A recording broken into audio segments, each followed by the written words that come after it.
घाटीपुर गांव में अर्जुन नाम का आदमी अपनी पत्नी सुनीता के साथ रहा करता था। दोनों पति पत्नी बड़े सादगी और मेहनत से जीवन बिताते थे। अर्जुन खेती करता और सुनीता घर का कामकाज संभालती।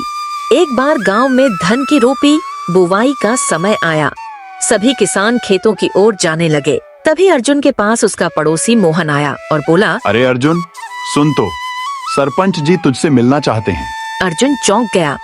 मुझसे? क्यों भला?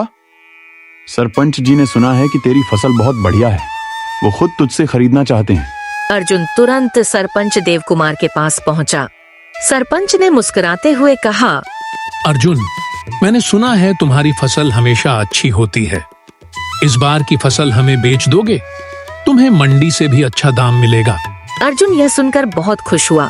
जी सरपंच जी, ये तो हमारे लिए सौभाग्य की बात है। सरपंच ने कहा, ठीक है, जब फसल तैयार हो जाएगी तो हमें बता देना।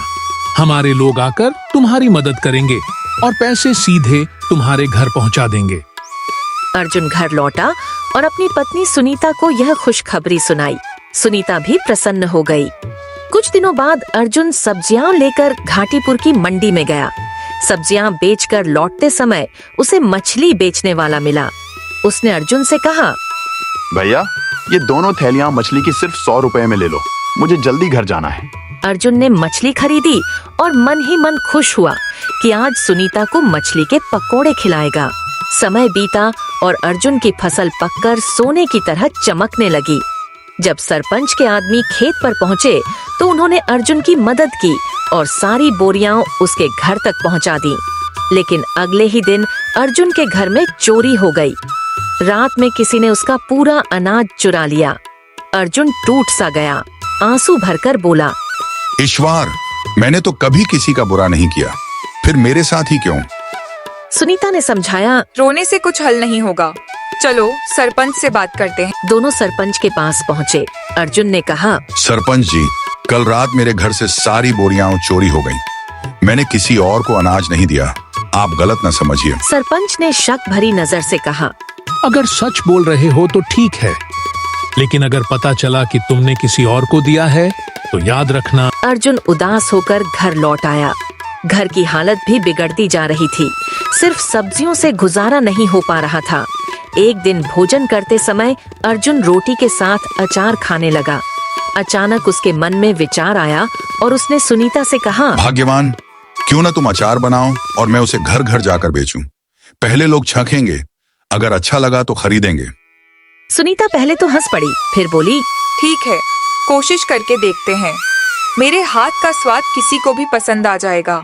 सुनीता ने अचार बनाना शुरू किया और अर्जुन घर घर जाकर उसे बेचने लगा।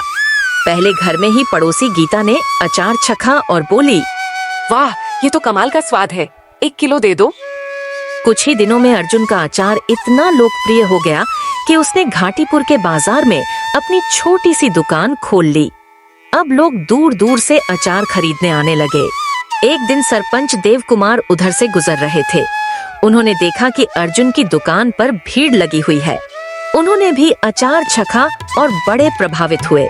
उन्होंने कहा, अर्जुन, अगले हफ्ते हमारे यहाँ बड़ा भंडारा है, तुम 60 किलो अचार तैयार रखना, हमारे लोग आकर ले जाएंगे। लेकिन फिर से उसी रात चोरी हो गई। इस बार चोर अचार के मटके उठाकर ले गए। अर्जुन परेशान हो गया कि अब सरपंच क्या कहेंगे। उसने सोचा, इस बार मुझे चोरों को सबक सिखाना ही होगा। अर्जुन ने एक योजना बनाई। उसने खाली मटकों में लाल मिर्च का घोल भरकर गोदाम में रख दिया और दरवाजे के ऊपर भी मिर्च की थाली रख दी। आधी रात को जैसे ही चोर गोदाम में घुसे, लाल मिर्च उनके ऊपर गिर गई। उनकी आंखों में जलन होने लगी और वे चिल्लाने लगे, बचाओ, पानी, हमारी आंखें जल रही हैं। अर्जुन दौड़कर वहां पहुंचा और बोला, अब आया ना मजा, चोरी करने में बड़ा सुख मिलता है। अगर यही मेहनत ईमानदारी से करते तो चैन की जिंदगी जीते।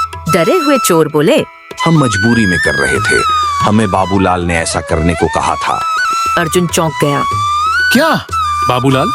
सुबह अर्जुन ने सरपंच के सामने सारा सच खोल दिया। सरपंच जी, बाबूलाल ही असली दोषी है। उसी ने आज तक मेरे घर की चोरियां करवाई हैं।